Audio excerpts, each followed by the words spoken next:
Swayam Prabha. Digital India. Educated India.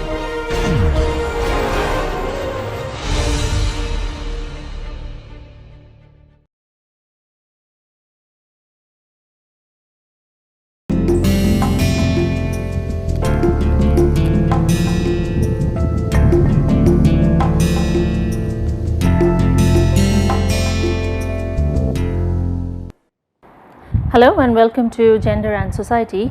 This is lecture number 15, where we will be talking about gender and the environment.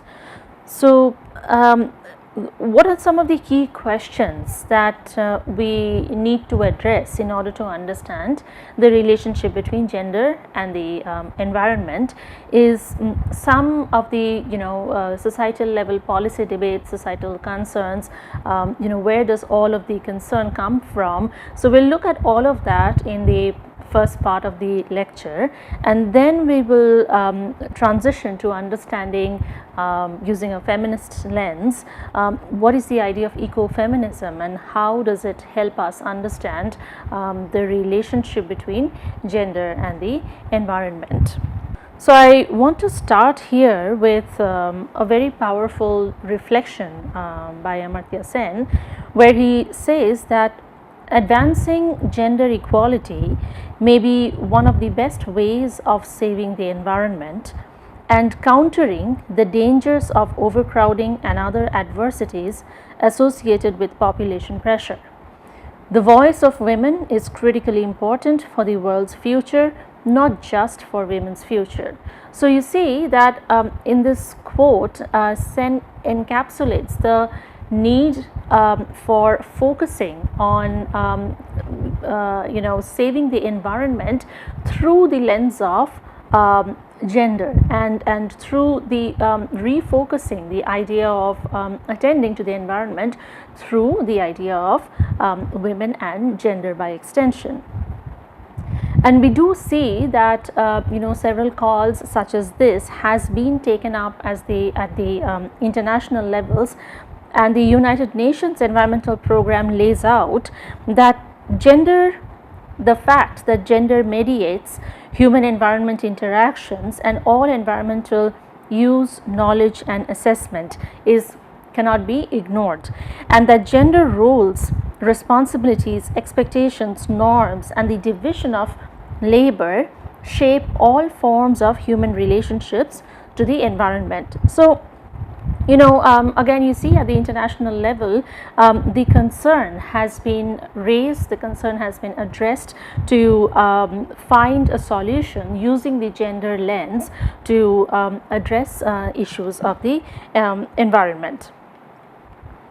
So then, scholars and policymakers have asked the very important question: what is the relationship between climate change and gender, and how is it treated in policy? So, what are the parameters? What are the indicators that we can use to understand the relationship between gender and climate change? The buzzword that we hear around us, and how is it treated in policy, how is it addressed in terms of social policy, socio-economic policy or international policy. A study that was done in 2007 points out that in a sample of 141 countries over the period of 1981 to 2002, it was found that natural disasters on an average kill more women than men. And as you can see on this graph that if you compare the tsunami deaths in heavily damaged areas compared to the solid line, which is the male graph, compared to the broken line, which is the female graph, you can see that there's a significant rise, there's a significant increase in the number of deaths when compared to the male curve.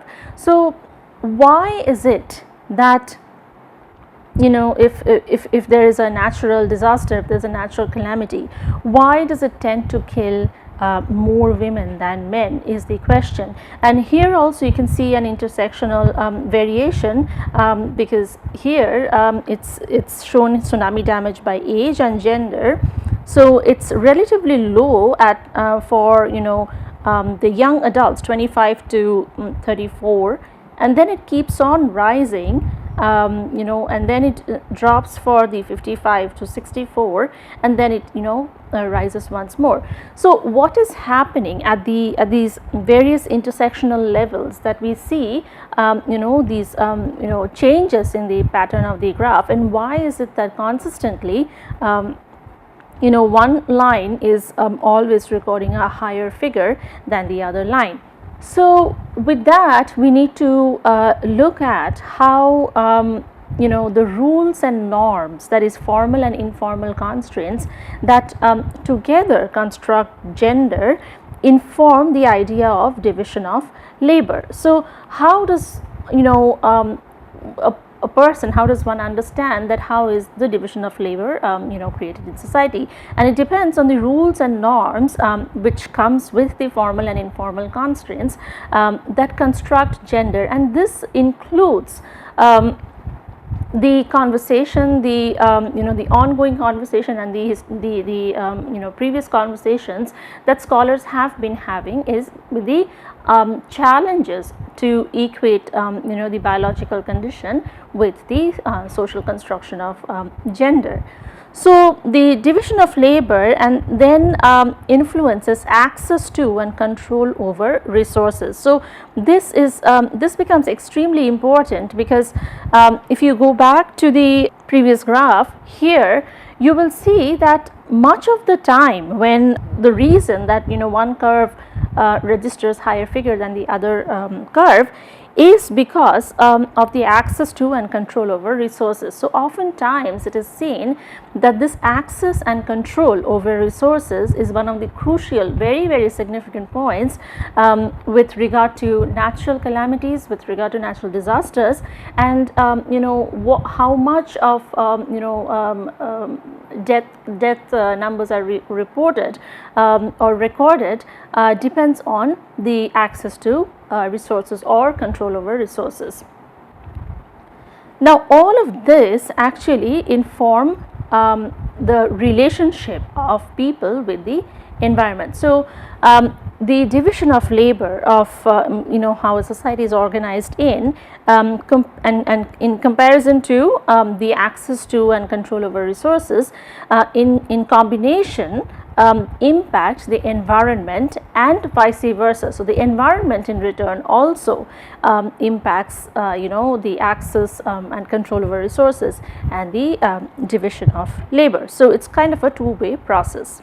So we see that the UNDP has actually identified a requirement to understand the gender lens in order to understand how can we save the environment. And we see that the idea that climate change gives rise to gender division of labor, which leads to gendered impacts of climate change, and that in return informs the adaptation and mitigation practices, which again goes in a cyclical manner to inform the gender division of labor and climate change. So it's kind of a cycle, it's kind of a vicious cycle that goes on until we address that why several of these impacts are coming out as gendered, why is a certain category of people being affected more than the others, and until the time we can address that why these patterns are going to continue. So we see that climate change impacting on population that are most reliant on natural resources for their livelihood, or who have the least capacity to respond to natural hazards such as droughts, landslides, floods and hurricanes. And oftentimes we see that this least capacity to respond to natural hazards are often tied with the experiences of women. And as the UNDP highlighted, that women commonly face higher risks and greater burdens from the impacts of climate change in situations of poverty, and the majority of the world's poor are women. So this is the one of the very important reasons why when there is a natural disaster, when there is a natural calamity, the higher number of people affected are women, because people who are living in poverty, people who are do not have access to resources or are denied access to resources will be affected higher in cases of climate change and natural disaster. And oftentimes this category of people comprises more women than men, and then then we have all these figures which show that why women commonly face higher risks and greater burdens.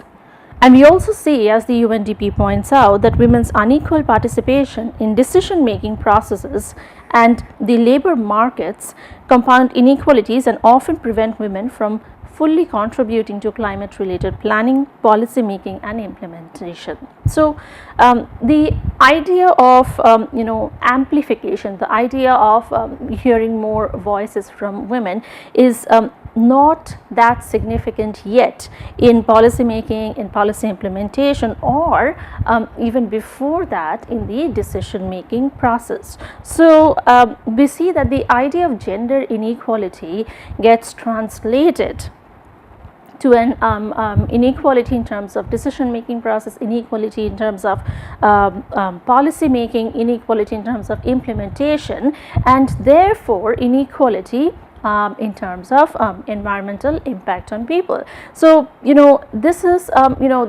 this is a given that if the idea of gender inequality is not addressed to, as Amrita Senpai pointed out, as I showed you in the first slide, that it just leads to several of these incidents, several of these events which can be a huge burden on one category of people in society, and there are repercussions, there are implications for those burdens. So we see that more and more societies are becoming aware of this this relationship between climate change and gender, and there has been a lot of political, socio-political activism and a lot of policy making and a lot of governmental effort to actually bring or bridge the idea of gender and climate change, and bring into the conversation that what can be done in order to eliminate gender inequality, or in order to address the environment through the gender lens positively. And this is a project by the International Association of Women in Radio and Television, or the IAWRT, who it's a contributory project where several directors have actually contributed, made little stories, documentaries on 5 regions across the world, on 5 women who have been at the forefront of these environmental movements, these environmental policies, addressing several of the world's environmental issues. And here we see the cases of the case of Norway, the Arctic oil exploration, that is led by a woman. We see the case of Maheshwari. So we see that this contributory documentary has showcased 5 different stories, 5 different environmental stories from across the world, and in each of the cases it's an environmental case that is a case of environmental degradation or a natural calamity or access to resources. Whatever is the story, it is at the forefront is the voice of a woman, and we see a variety of environmental concerns with actually being led here. So the first story we see, it's a campaign to prevent Arctic oil exploration in Norway. So this is led by Lundberg, who runs the only youth environmental organization to address the Arctic, the environmental degradation that the Arctic oil exploration brings to the coral reef in the world. The second story that we see is of Maheshwari, which is in the backdrop of the impacts of the cyclone in Thane, and she acts as a community leader here, who provides access to information to fishermen as they venture out into the sea for their work. So what she does is she delivers satellite information on weather conditions to the fishermen who are out in the sea, to ensure safety for these people in her coastal community, this is just a way to bring into focus that you do not have to wait for a natural calamity to happen. You can prevent it, or you can actually have access to the right resources, to the correct resources,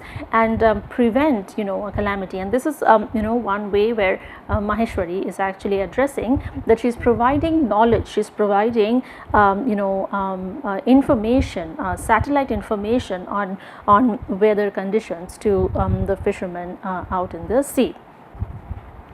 The third story that we see is about climate change policies in Kenya, where this woman is training women farmers in sustainable practices, and this is just bringing in more women's voices in the policy making actions, something that the UNDP has highlighted, as you've just seen.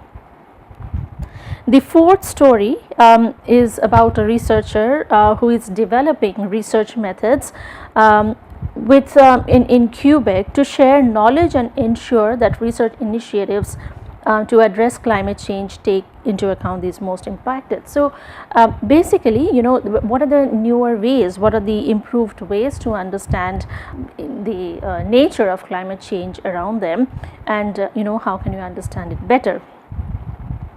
And the fifth one is in the backdrop of the First Nations in Canada, which is this is again a policy intervention, and she's preventing efforts to build a tar sand pipeline across her community that threatens water security and contributes to global warming. So she's at the forefront of saving her community from a disaster, a human-made disaster of the environment, and this is one way she's channelizing voices in her community to prevent that disaster. So if you're interested, you can go take a look at this documentary, which is a very nice and comprehensive way of telling you the importance of gender in climate change. So then the question is, why gender in the development process and the environment? And as the UNDP has pointed out, that gender and the environment can be looked at from three different vantage points. The first one is the human rights perspective, and this is the perspective that deals with the idea of knowledge, power, the production of knowledge and power, access and implementation, and the idea of knowledge and technology. And as you have seen in the previous slide, that the situation, the environmental community action that Maheshwari is doing currently of delivering satellite information on weather conditions, is producing a new sort of knowledge, a new sort of power dynamic, and a new sort of knowledge about the use of technology, to prevent a natural disaster. And just at this point, it is important for us to clarify what is a hazard and a disaster. So a hazard, any natural calamity, say an earthquake or a cyclone or whatever, will not become a disaster if it doesn't affect a significant part of the population.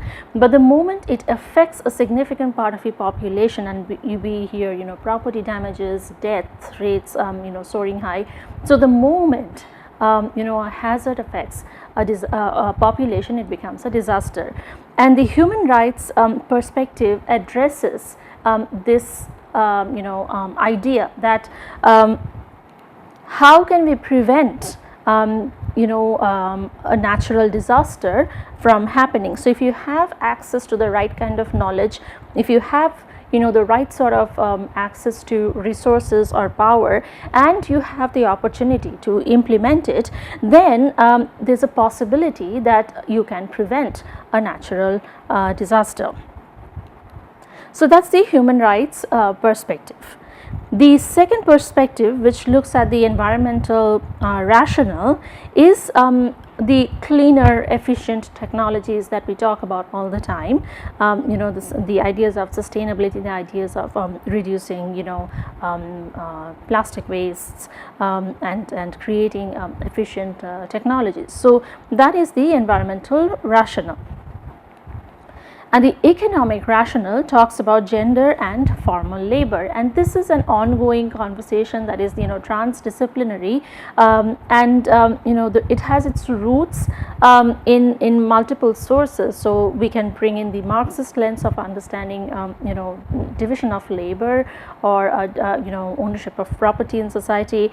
We can you know, bring in the feminist lenses, the various feminist lenses, where we understand the division, the conceptual divisions between informal and formal labor, and how we understand gender in relation to formal labor. So this is the economic rationale, which talks about the gender, the idea of gender and formal labor in society. So formal labor is that category of labor which is accounted for, which is for which you are paid. And so you know, this is the you know, premise of the economic rationale. The idea that, you know, gender affects the environment and vice versa, that environment affects gender, can also be understood at the intersection of the discourses on gender, development and ecology. So we see that if you look at that history, since the age of the Enlightenment, we have, you know, come through ages of the scientific progress, you know, that, you know, the age of Enlightenment gave in, you know, to the to an acknowledgement to scientific progress and economic development. But with that idea also comes, you know, if you have to use a gender feminist lens, that, you know, so what happens when this becomes a post-colonial project, and how is the environment represented in this case? So is it still taken to be a model of progress? Is it still destruction of the natural economy? So how do we deal with it when we try to use a critical lens of understanding that social relation of between gender and society? And with that is very, very significantly tied the idea of the third world woman. So the idea of the third world woman, as you may recall, emerged as a category, emerged as a socioeconomic category out of the feminist movement, and this is really an economic division between the global south and the global north, and the third world women have been categorized in this case as you know, the most poverty struck, you know, the most you know, the category of women who have to work the most yet paid the least, and when there is a natural calamity, they are the affected the most. So this again comes from the development discourse, that the experiences of the third world women are definitely different from, you know, other categories of women, not to homogenize the rest of the categories of women, but then you know, this calls in for different modes of thinking. So it is not an unidirectional or a single framework that we can use to understand these experiences. So the modes of thinking and the action that pass for science and development need to be interrogated critically in this regard. So we see that not universal and humanly inclusive as they are made out to be, modern science and development are projects of male Western origin, both historically and ideologically. So the gender development ecology discourse actually points out that how we understand the modern science development project is as a male Eurocentric Western origin project historically and ideologically, and it is definitely not universal, it is definitely not humanly inclusive, and so we need to move beyond that assumed way of thinking, that assumed mode of thinking, to enlarge the idea so that it becomes more inclusive. So that has been one of the major calls from the gender development and ecology discourse in this regard. So we see that this idea of gender and the environment has been taken up at the international levels, and in the 1992 Earth Summit of Rio de Janeiro, it brought in a new discourse of environmentalism, and we see the inclusion of the idea of sustainability in this regard. So for the first time there is a refocusing on how we understand the discourse of environmentalism, and it shifted the prevailing discourse of staging environmental crisis to the idea of implementing long-term sustainability. So the focus of addressing the environment shifted from like addressing an environmental crisis to the idea of a preventive form of implementation of long-term sustainability.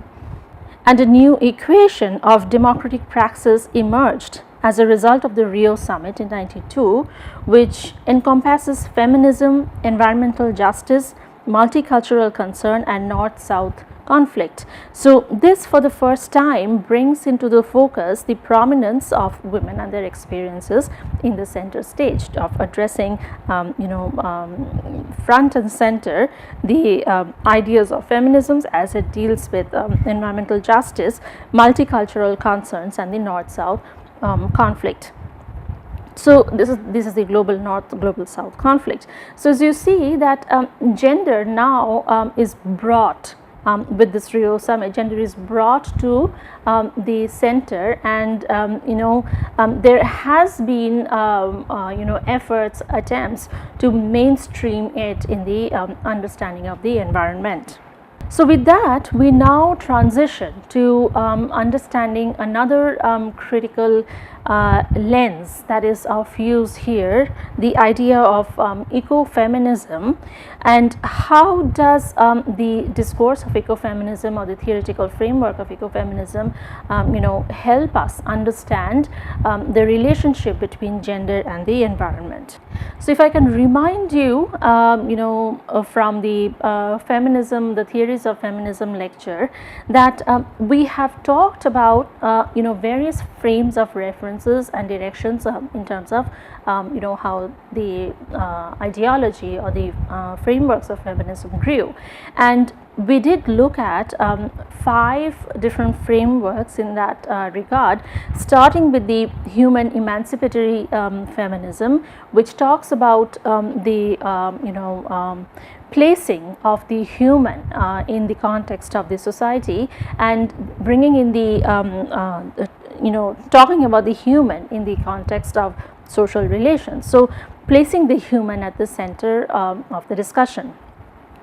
And it does talk about how power is expressed through the individual, but also there's a possibility that of a liberation and emancipation of the human being when power is not operative. So that is one of the starting points of the emancipatory feminism, which is going to be important for us to understand from where does ecofeminism come from. We also have seen that the second and the third reference points included attention to the biological differences or the sexual differences feminism that brought with it understanding of the different experiences, but then it remained limited to talking about the biological differences. The multiple differences or the race ethnicity paradigm of feminism talks about the inclusion of multiple variants, inclusion of multiple variables that inform the gender experiences, and that brought with it newer, more inclusive understanding of gender relations. And then we have the relational power framework, which talks about the various ways power can be organized or power can be negotiated within the feminism framework. And finally, the postmodern feminist framework, which talks about fluidity, which talks about instability, that these differences are constantly evolving and being negotiated every now and then. So it's kind of impractical or not possible to have a constant definition of these identities. So the idea of identities or gender identities keep shifting and they become relational, they become concepts of identification. So as you will see that the journey that ecofeminism has traveled has in the backdrop all of these frames of references, particularly the first three and the fourth one. So let me walk you through the ideas of emancipatory feminism one more time to give you a backdrop here, that this first framework of feminism came as a critique of liberalism in the 18th and the 19th century, and in the 1960s 70s the stronger criticism of the universal standard of liberalism came through, and the idea that power is owned by the dominant group was also in focus for emancipatory feminism. And we see that in this framework there was a faith in meta-narratives. So people started believing in these universal ideas, universal power geometries, universal experiences. So they started believing in these meta-narratives. Power was seen as domination downwards, so it was being used as from the oppressor to the suppressor, and the self as oppressed by social power was the guiding premise of understanding the human self in the emancipatory feminism model. So the term ecofeminism was coined in 1974, and it has traveled several paths. And some of the paths that we see in scholarship are the feminist study of history and political theory has informed the journey of ecofeminism over time. We see that some of the grand narratives were challenged by the emergence of the ecofeminism framework, and the idea of unequal power relations was revisited. So this formed the premise of from where ecofeminism comes from, and also the idea of the Marxist framework of wealth, property and class. So these are some of the basic trends, some of the basic paths that we see in scholarship that ecofeminism has gone through. And important in this context is the emergence of the various feminism points of reference, the frameworks of reference, particularly in regard to history and political theory. And we see that there was a challenge or identification of the twin oppression of women and nature with dominance. Structures of patriarchal social conventions were challenged. So oppression, if we have to talk with the discourse of power, oppression was seen as a twin experience between women and nature. So ecofeminists started arguing that women were oppressed just as nature was oppressed within the dominant structures, which is basically guided by patriarchal social conventions. So with that in background, we see that there were certain conceptual themes which emerged from ecofeminism, and it was seen that in scholarship there was a split between humanity and nature in the understanding of humanity and nature, which informs the split between man and woman. So these were seen as dualities, these were seen as binaries, and it was seen in comparison to each other, and of course there was implicit power dynamic at play.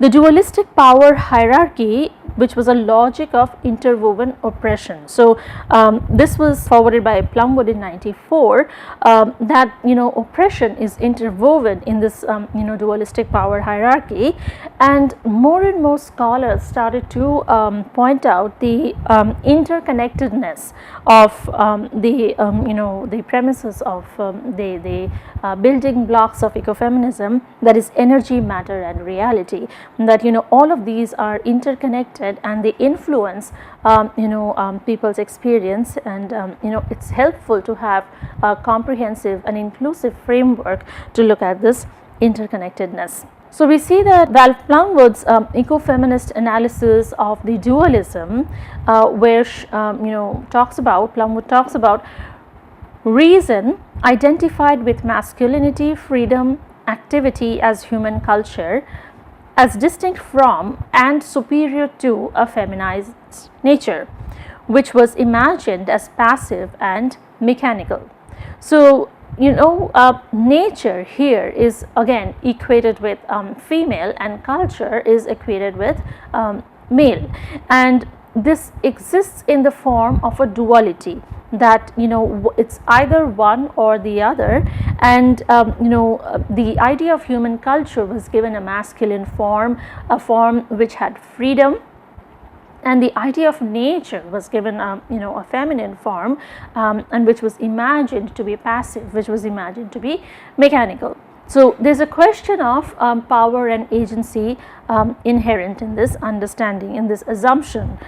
And we also see Greta Gard's argument that ecofeminism acknowledges dualism as created by an oppressive structure, patriarchy, and seeks to transcend them.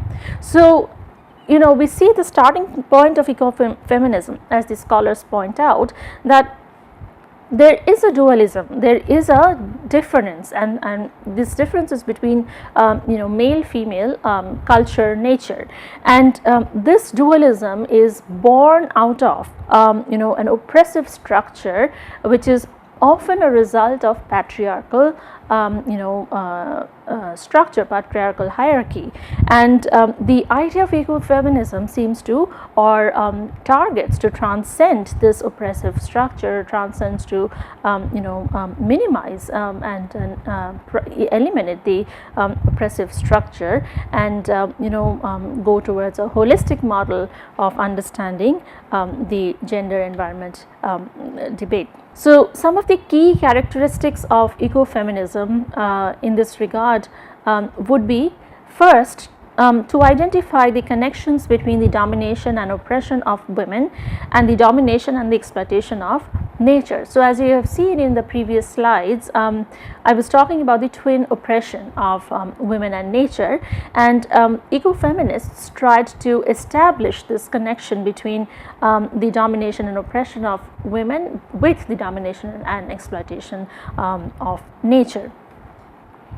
The next key characteristic feature that ecofeminism brings with it is that in patriarchal thought, women are identified as being closer to nature and men as being closer to culture.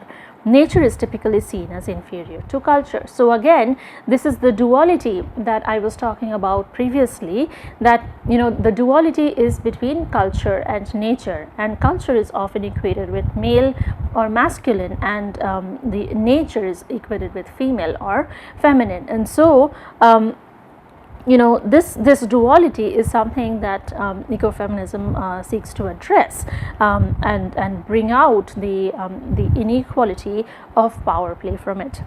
The domination of women and the domination of nature have occurred along similar trajectories. Therefore, women in healing the alienated human and non-human nature. So again, you see the ongoing relationship that has been leveled with the human and the non-human, and the equation that women share with nature in terms of exploitation, in terms of oppression, has been the guiding principles. The feminist movement and the environmental movement both stand for egalitarian, non-hierarchical systems, and this is what ecofeminism brings the two movements together, the feminist movement and the environmental movement, in terms of their shared principles, in terms of their shared ideology of standing for egalitarianism, of standing for non-hierarchical systems, of equal power geometries, and this is a blend between the two, the feminist movement and the environmental movement. And the two movements have to evolve a common perspective, theory and practice as ecofeminism professes, in order to address, or in order to attain an egalitarian, non-hierarchical social system. So the ecofeminist discourse generally argues the connection between the exploitation of nature and the oppression of women. So if we have to go by the discourse of ecofeminism, this is what the discourse argues, that there is an existing connection between the exploitation of nature and the oppression of women. And there is the concept of dualism, as we have seen, between nature, culture, emotion, reason, however you want to describe it, as advocated by the ecofeminists. So the discourse revolves around the connection between exploitation of nature and exploitation of women, and the existence of the concept of dualism between nature, culture, between emotion, reason, as professed by the ecofeminists. So we have a concept of feminist environmentalism from Agarwal in 92, where she has articulated that women in poor households in India are victims of environmental degradation in gender specific ways. So she talks only about India, but if we broaden the aperture, if you look at the global scale, then it probably translates into similar experiences, that if women in poor households are victims of environmental degradation in very gender specific ways. And on the other hand, they have also been agents in the environmental protection movement, bringing in gender specific perspectives as alternatives. So on one hand, they have been victims of this environmental degradations, and on the other hand, they have also provided agency. They have also been active agents in protecting the environment and bringing in the specific alternatives. So when we're talking about the discourses of development, gender and the environment, we see that these three discourses of development, gender and environment have when put together they produce certain common themes. So in terms of the environment and gender, so we see that the discourse of development and poverty talks about poverty reduction in development discourses, and it talks about the imagery and the indicators of poverty. So understanding poverty through the development lens.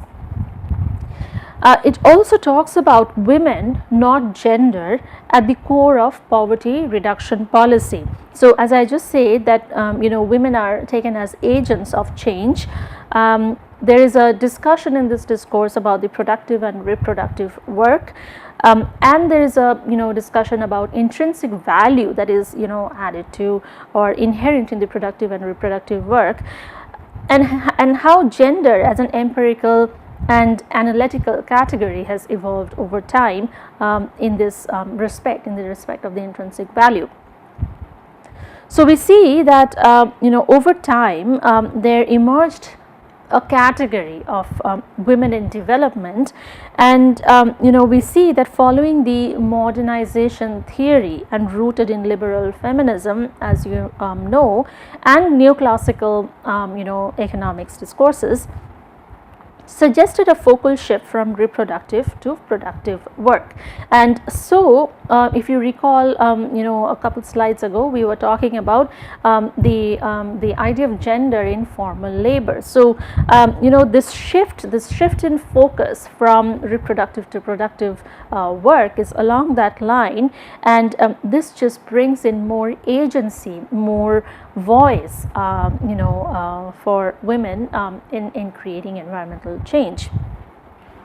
And the third idea that springs from this discussion is the idea of ecological modernization, which was seen as having some waves. It came in several trends.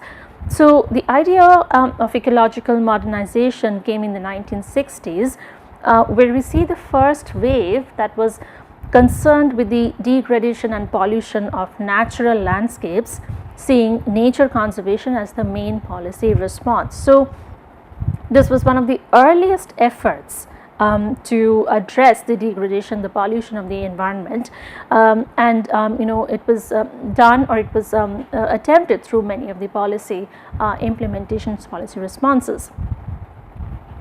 In the 1970s, we see the second wave that was manifested in the UN Conference on the Human Environment in Stockholm in 1972, and environment and the development had to be addressed simultaneously. So as I was telling you in the previous slide, that the two discourses of environment and development merged, and this was the second wave that was seen, that was discussed in the UN Conference on Human Environment.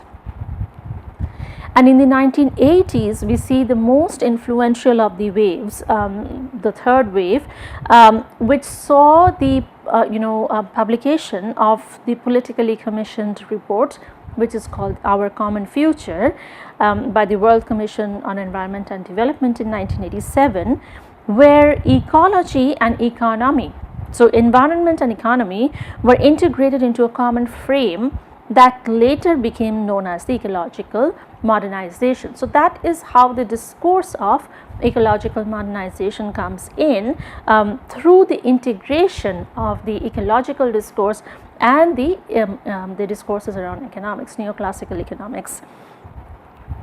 And it comes with an assumption that economic growth can solve poverty and environmental degradation. So this was the implicit idea in the idea of ecological modernization. And we see that with these waves of ecological modernization, environmental concerns were mainstreamed into modernization theory as the dominant development theory. So the growth of the idea of gender and the environment, sits at the intersection of these several discourses of environment, of ecology, of neoclassical economics, of modernization theory, and of development discourses. So you see that it comes from all of these sources, and ecological modernization has been one of the very significant facets in this regard. So if you recall the 1960s, where the first wave of ecological modernization happened with an attention to degradation and pollution of the environment, we find the work of Rachel Carson, her very significant work of The Silent Spring, where Carson revealed the unregulated use of DDT and other pesticides by the chemical industry.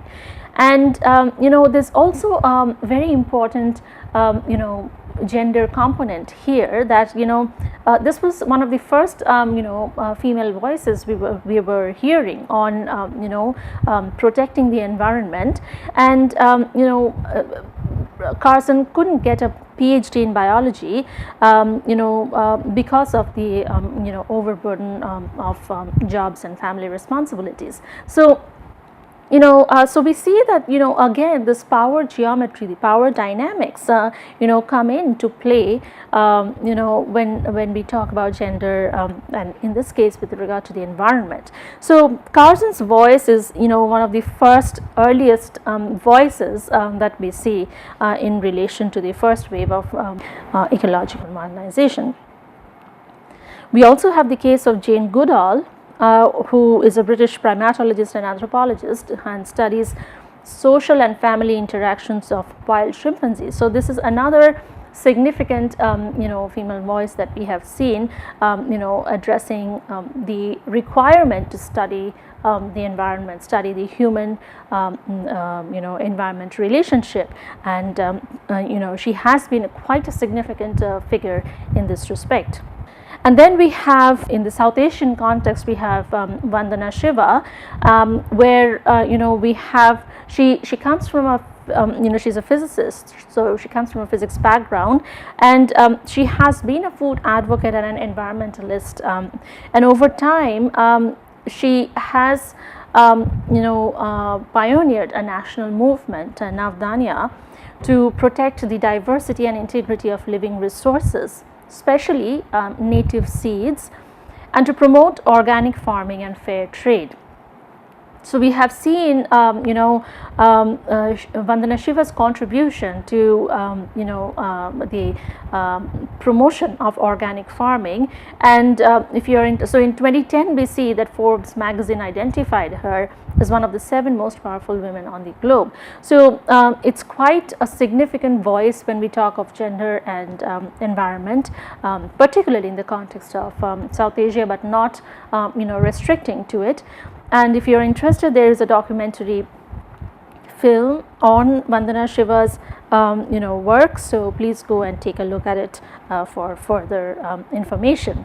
So this is, again, I'm revisiting an idea that I have talked about previously but briefly, is the idea of the ancient Indian worldview of the Prakriti, of the creation of the feminine principle from which life arises, and that has influenced a lot of the women's ecology movements, feminist movements around the environment over time, and it's crafted, it's premised on non-gender based ideology of liberation of the humankind. So we have in the earliest movements, the Chipko movement, in the context of South Asia.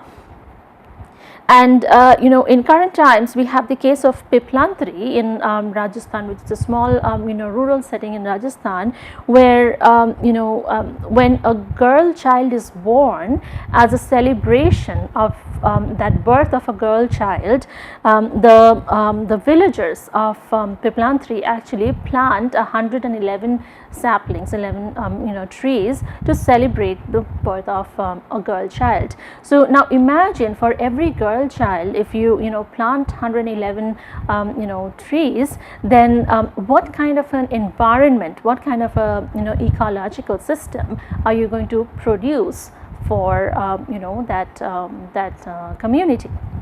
So this is a classic. So Piplan 3 actually gives us a classic, intersection between cultural preferences, understanding cultural preferences, understanding the role of gender in influencing environment. And just because that area of the country is so plagued with an cultural assumption of preference for a boy child, for a son, so just to prevent the ill practices of infanticide and female feticides, this is how they have integrated the idea of promoting a cultural value with creating a healthy environment. So this is one of the very recent examples that sits at the intersection of gender, environment and cultural preferences. So here you can see a very brief and quick image of the various socio-environmental movements that took place in India, from the Chipko movement to the Narmada Sagar Dam movement, to the Apipko movement in the south, to the Silent Valley movement again in the south, and the Rural Women's Advancement Society in the east. So you see that over time there has been ongoing dialogues of saving the environment or addressing environmental issues through the lens of gender, oftentimes through voices of women. And in closing, I want to quickly share here that some of the glimpses from rural parts of the country, where women bear greater responsibilities of crop and food production and preparation for developing world. And here you see glimpses from the western part of India, and this is based on some primary research, that we see that rural Indian women are embedded in nature and they perceive environmental destruction in very gender specific ways. So it is not surprising that the impacts of environmental degradation is falls on them as gender specific. So in closing, we have the idea of environmental justice in this regard, which is the movements to address the unequal distribution of environmental benefits and hazards across population groups, especially by race and or class.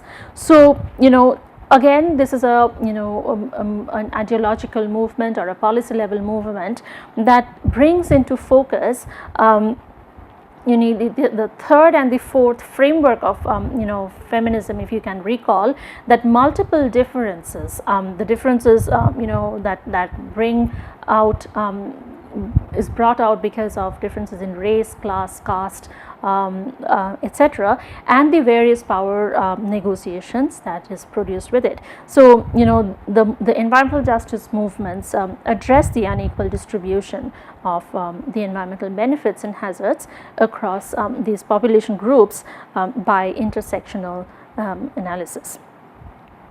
So I want to close with again a reflective question for you. So how does the understanding of concepts of ecofeminism alter understanding of gender and space and place? So there's a very intricate relationship between the ideas of ecofeminism and understanding how spaces are gendered, how spaces are places are or gendered places are created. So I want you to reflect on that. If you are interested in further reading, please read Vandana Shiva's and Maria Miaz's Ecofeminism. And in the next lecture, I will take up the issues of gender and globalization or international relations. Thank you.